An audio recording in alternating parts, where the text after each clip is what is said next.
Good evening, everyone. My name is Elizabeth, the education coordinator for Marlene's Market and Deli. Tonight's special guest that we have with us is Becca Duskin. She is a registered nurse and health coach locally here in Tacoma, Washington. And we are so grateful to have her with us this evening speaking about all day energy. Thank you so much, Becca. Yay, thank you for having me. Of course, we love having you anytime. Awesome. All me now? All you. Okay, so I'm going to go ahead and share my screen here.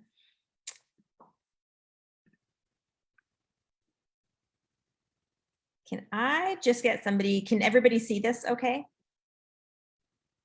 Yes, awesome.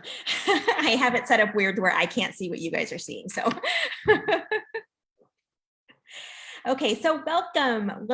This is the path to all day energy, and I'm super excited that you guys are here tonight. Yay!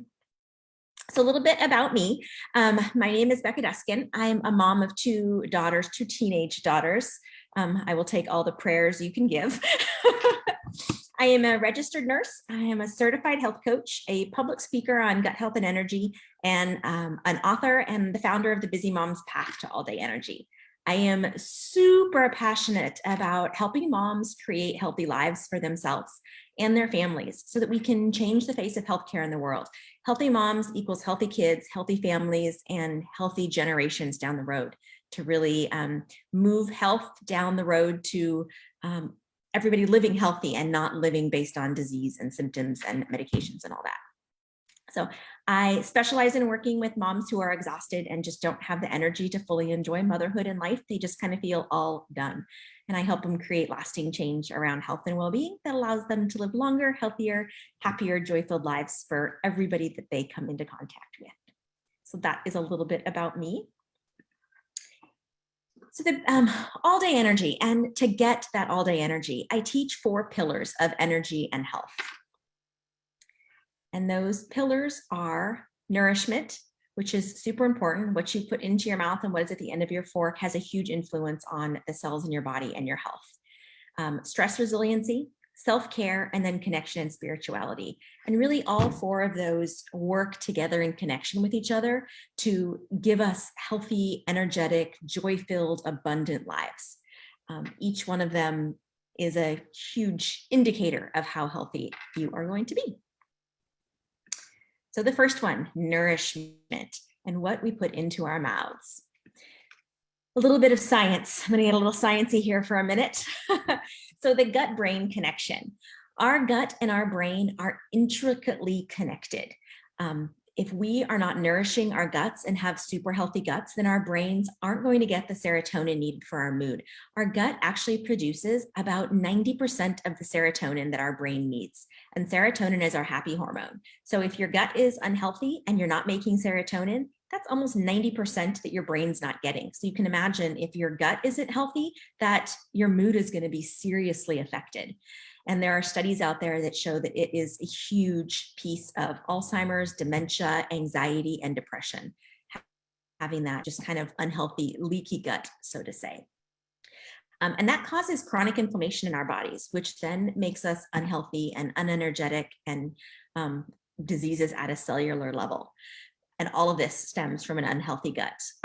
Almost 75% of our immune system lives in our gut as well. So again, if your gut is unhealthy, you're going to be more susceptible to everything because your immune system can't function correctly, which has been huge in this last couple of years that we've had the pleasure of living through. A lot of studies have shown that the people that have really healthy guts have been able to fare a little bit better. And then all of our energy goes to healing that inflammation in our body and all of that, our leaky gut and all of that. So if our body is constantly focused on healing what's wrong, then that energy is going there. It's not going to go to our mood. It's not going to go to being happy. It's not going to go to living the life that we want to live because our body's busy trying to use that energy to heal itself. So we don't get to enjoy all those beautiful moments in life. The other huge piece of energy is insulin resistance. 90% of Americans, they say, the studies have shown, are actually insulin resistant and pre-diabetic. Those are huge numbers and nobody realizes it. So the standard American diet, also oddly known as the SAD diet, which is appropriate, is overladen with sugary and processed foods. Our pancreas, which is what makes insulin in our bodies, has to put in double time to make enough insulin to deal with the amount of sugar that enters our bloodstream from our food. And our cells are tired. They're working way too hard to turn all that sugar into energy. And so they just shut down, they stop working. And our mitochondria, which are the powerhouses of our cells, just kind of go into kind of lockdown, hibernation. They say, you know what, this is too much. We're going to save ourselves because we don't want to get sick ourselves. So we're going to stop. We're not making any more energy.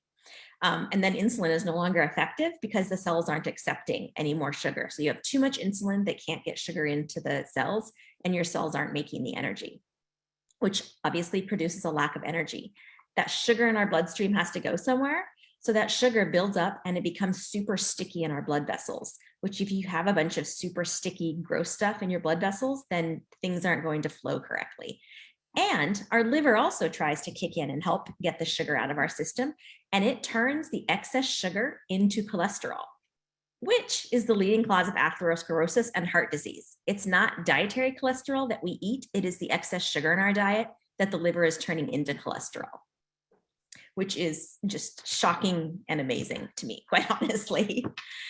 Which all of this then leads to more chronic inflammation and a lack of energy as well. So you have unhealthy guts, and then you have insulin resistance, all leading to chronic inflammation in your body, which is then leading to a lack of energy and just that sense of feeling blah. Most people live insulin resistant and live with unhealthy guts and have no idea. We have become kind of just used to the way that our energy is. We think this is life and this is the way it is, but you don't know what you don't know. So if you get your gut healthy and get your insulin and your glucose working right, and you have the energy, then you'll realize that you weren't feeling well. So that is the nourishment piece. So nourishing our bodies, our guts, our glucose, making sure that you're starting your day off with a breakfast that is full of protein and fat and fiber and not processed carbs. If you spike your blood glucose first thing in the morning with breakfast, your blood glucose doesn't come back down to normal levels until sometime after lunch. So you're already starting your morning out crazy high, and it's really hard to get it back down. And then it crashes. And what does everybody want around 2-3 o'clock in the afternoon? Sugar, donuts, coffee, Starbucks, because your blood glucose has plummeted. And then all of that sugar that you're taking in is feeding the bad bacteria in your gut.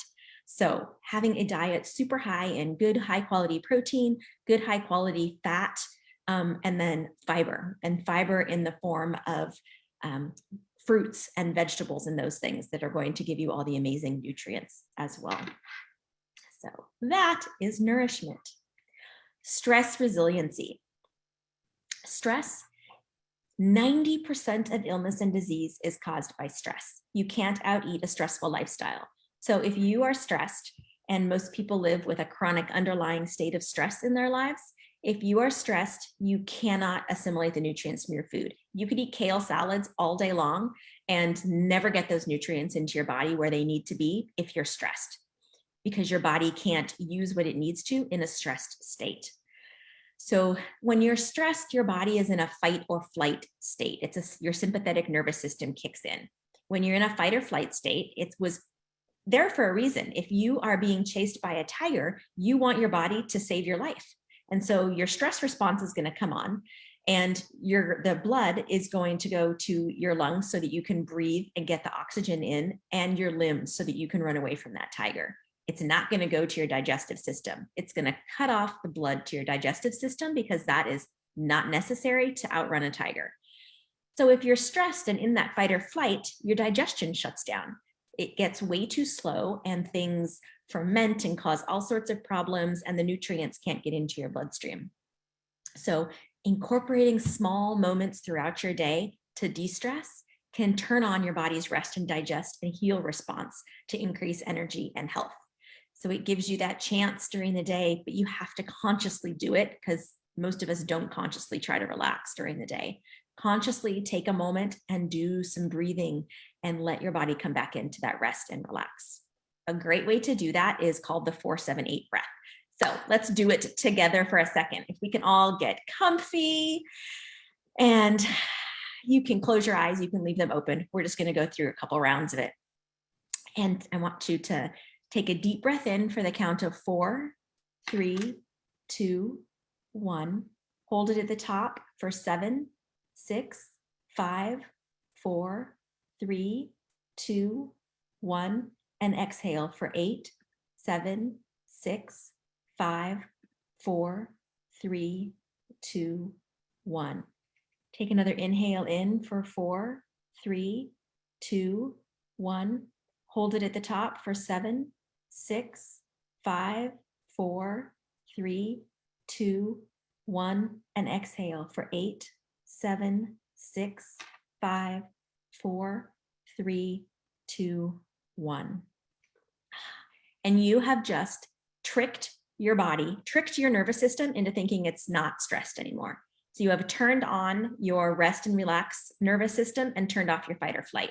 And granted, it's not going to stay gone for long because we lead stressful lives, but the more often during the day you can just stop, and even just anywhere from like 2 to 5 rounds of that breath will trick your body into turning it on. And the more you do it, the more your body's going to say, oh, I like being in this relaxed state. Let's do this. And you'll be able to have more energy. Your inflammation will go down. Your gut will heal, getting the appropriate nutrients. It's great. So in the morning when you wake up, at night before you go to bed, before you eat, so you can turn on that system that's going to get blood to your digestion, and anytime during the day that you feel stressed. I love doing it in the car when I'm driving. You don't have to close your eyes. And I sit there and like, okay, from here to the bank, I'm going to deep breathe. And it's great because what else are you doing in the car, quite honestly? Deep breathing is a great thing to do there. So that's a way that you can kind of teach your body stress resiliency. Self-care is pillar number 3. Self-care is so important. We as moms, as women, I'm not sure if there's any men on this call tonight, even men though, don't take care of ourselves as well. We tend to take care of everybody else in our lives. And as the saying goes, you can't pour from an empty cup. So if your cup is depleted, if you don't have any energy, you're done, you're exhausted, you don't have anything to give anybody else. So filling your cup up first, or kind of like on an airplane, when they say put on your own oxygen mask before you put on the oxygen mask of others. Taking care of yourself is going to give you the energy and the abundant health to take care of yourself and everybody else that needs it.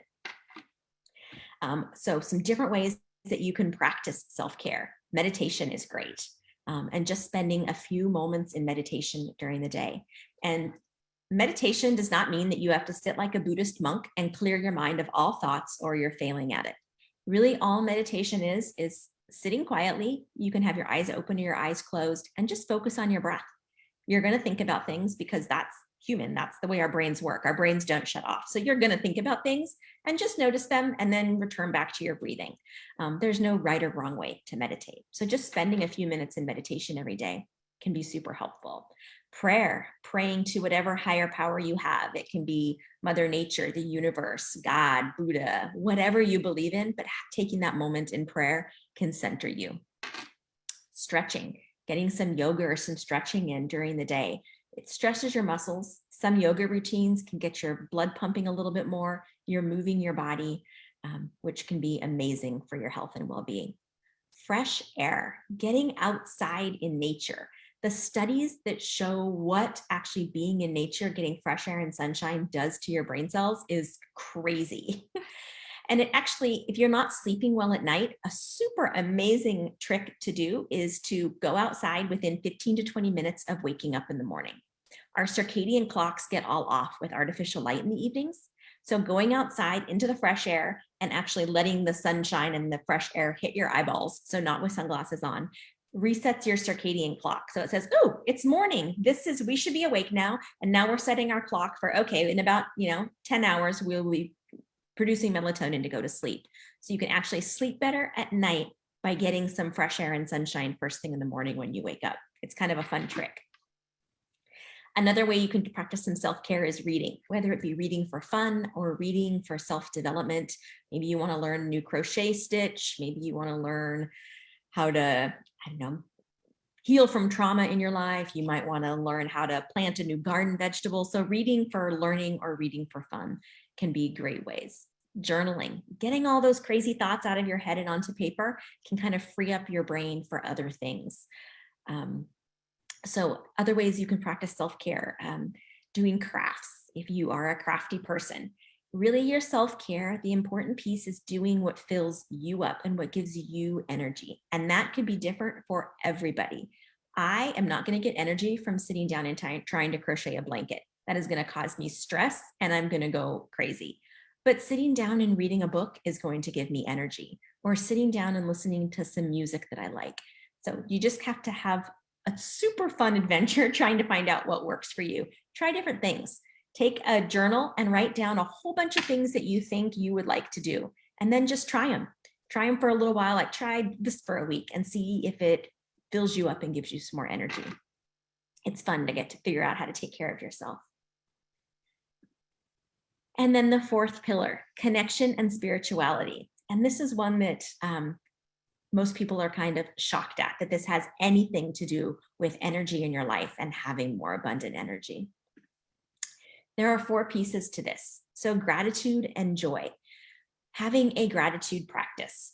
There are studies show people have had their brains hooked up to electrodes and they are then told to practice gratitude.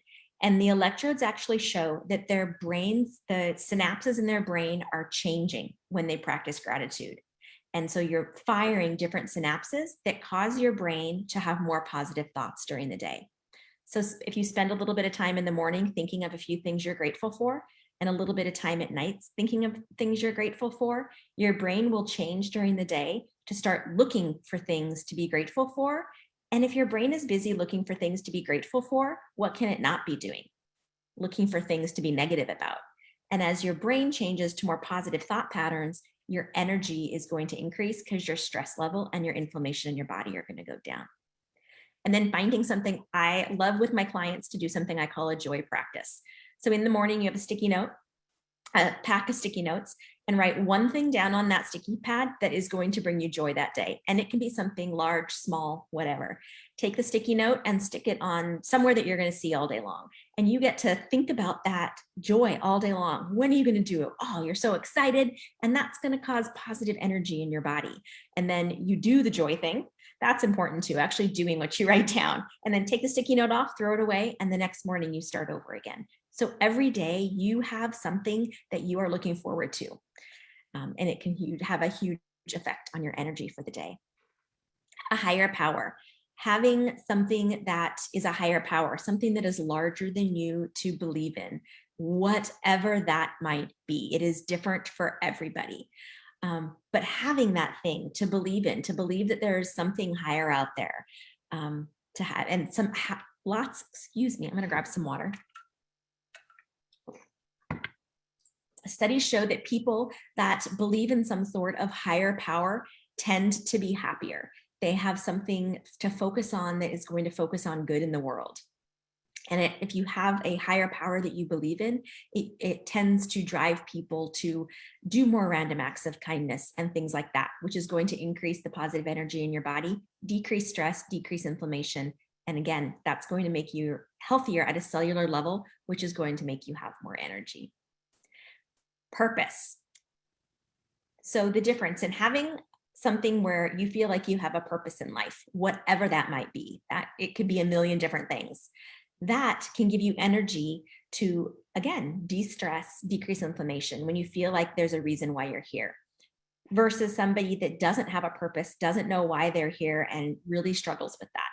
So taking some time, which is really kind of fun, sit down with a journal and just spend an hour figuring out, what is it that excites me about life? What is it that I really want, a bucket list? What is it that I really want to accomplish in this world?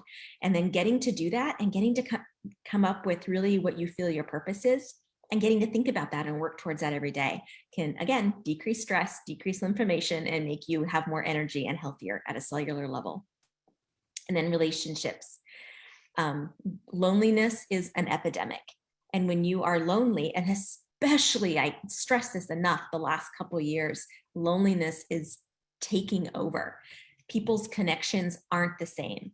And while Zoom and things like that are amazing and they can foster good relationships, having that physical touch of a friend, a hug, having those relationships, going for a walk with a friend, those things are so important, and they increase the happiness hormones when you are around somebody and have those relationships, friend relationships, intimate relationships, parent-child relationships, any type of relationship that you get excited about. So really fostering those in your life and working to keep those vibrant is super important. And now that stuff is kind of starting to open up again and we're getting back into being able to hug people, hopefully people will be excited to reignite connections with people and reignite those relationships.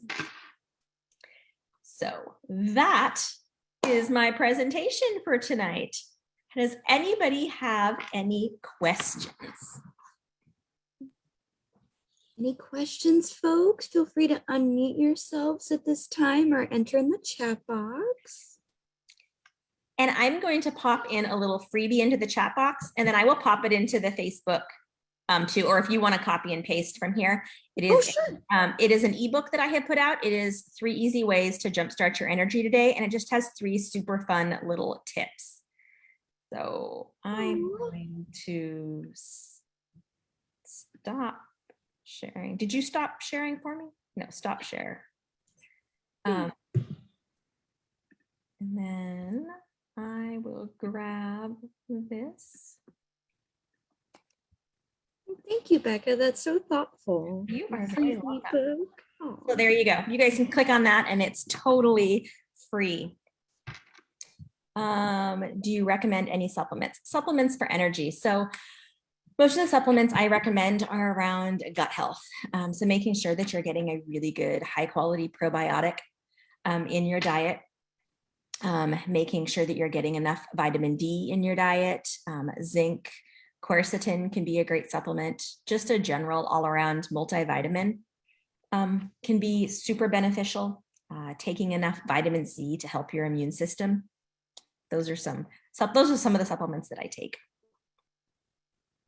I hope that answered your question, Terry.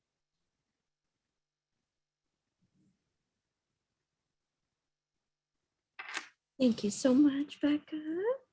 Oh, perfect. She said, thank you. And I'm gonna check Facebook Live here real quick, see if there's any questions.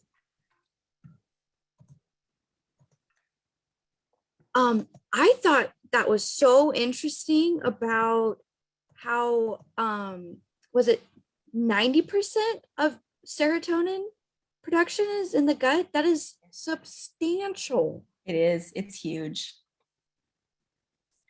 Yes, and the gut and the brain are directly connected by nerves. And so what happens in your gut happens in your, it's why you can think things and you get like that gut intuition. That connection system between the gut and the brain is super connected. So listen to that gut feeling, folks. Yes, definitely. Your gut intuition.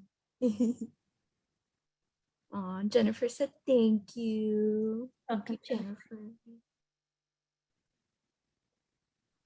Well, I am always so grateful to work with you, Becca.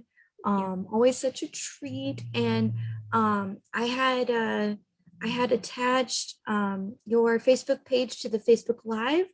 Awesome. So folks know how to get in touch with you. Thank you so much. Yeah, not a problem. We thank you and all you do in the community. Thank you. I love it. It's passion. I'm passionate about it. Yes. Well, folks, don't be shy while we have our presenter here. Any more questions?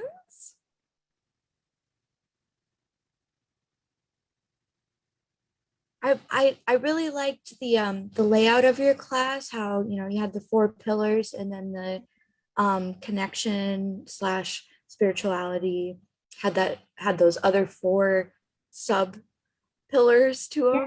Yeah, it's so important, and so many people overlook kind of that piece of it and how it can help with energy and health. And anything to decrease the stress in your body. Exactly, because when your body's not having to process all that stress and anxiety, it's able to give energy to the other processes that are needed, like energy production. Yes. Happy mitochondria. Yay! One of my favorite words. I love saying it. That's a fun one. Can I borrow that? Yes, Terry, it's such a fun tip, and it's actually, it works. It's crazy that it works. But with artificial light in the evenings, I mean, back in the day, we had candlelight and that didn't have all the blue light. So this artificial light that we're subjected to throws our circadian rhythms totally off. Our bodies don't realize it's nighttime, so they don't produce the melatonin at the right time. And so having that energy in that in the sun and the fresh air really kind of gets that kick started. And your body is on, the circadian rhythm is a set rhythm. It goes by hours. And so if you can reset that first thing in the morning, then. I am so excited to try that. It's fun. Yeah. I like taking my coffee out, drink a little coffee and get some fresh air. Perfect. Get a pick-me-up from the coffee and the sunshine. Exactly. Yeah, and we've been getting a little bit more sunnier mornings, which is so nice. It is nice. I love it. It's my happy place, is being able to sit outside in the morning and have coffee and meditate and get some yoga in outside. Yes. So looking forward to more sunshine to come. Yes. Well, thank you everyone so much. And on Facebook Live, thanks for joining us.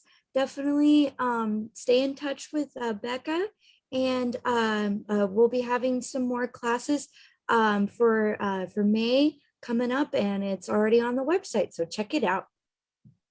And thank you so much, everybody. Thank you for coming. Thank you. Thank you, Elizabeth.